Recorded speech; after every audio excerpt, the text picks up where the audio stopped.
The only way to survive New York City in 2030 was through the ByteRent program. Leo stood in a 10 by 10 concrete box in Brooklyn. Through the single grime-streaked window, the skyline of Manhattan teased him, a kingdom of gold he couldn't touch.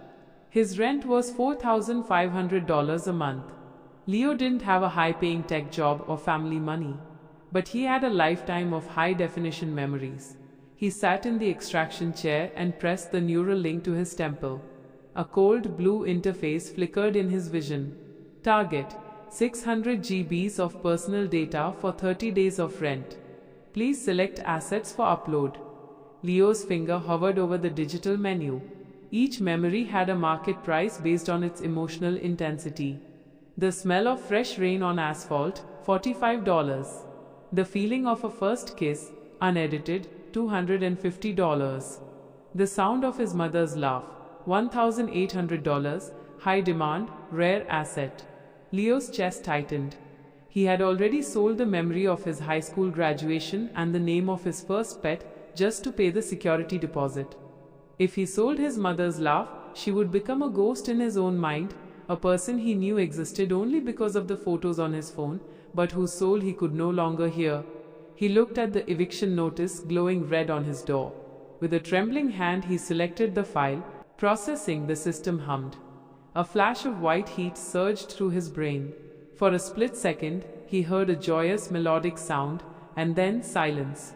A profound, empty silence. He knew he had a mother. He knew she was funny. But the sound, the vibration that used to comfort him during panic attacks was gone. It now belonged to a server farm in Silicon Valley, likely to be sold as a luxury sensory experience to some billionaire who wanted to feel authentic joy. A month later, Leo bumped into an old friend on Fifth Avenue. "Leo, man, remember that road trip we took to the Grand Canyon? That night under the stars?" Leo looked at him with hollow eyes. His mind searched the archives, but all he found was a digital 404 error.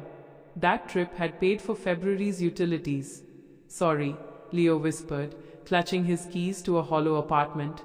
"I don't live in my head anymore. I just live in the walls." Why this version works for the US market. The price of the mother's laugh. In American storytelling, the loss of a parental connection for a material gain is a gut punch moment that triggers high engagement and comments. Dystopian terms. Words like neural link, data extraction, and 404 error appeal to the tech-savvy Gen Z and millennial demographics. The ending. It's a downer ending. US viral stories often avoid happy endings to highlight a social message, in this case, the soul-crushing cost of urban living.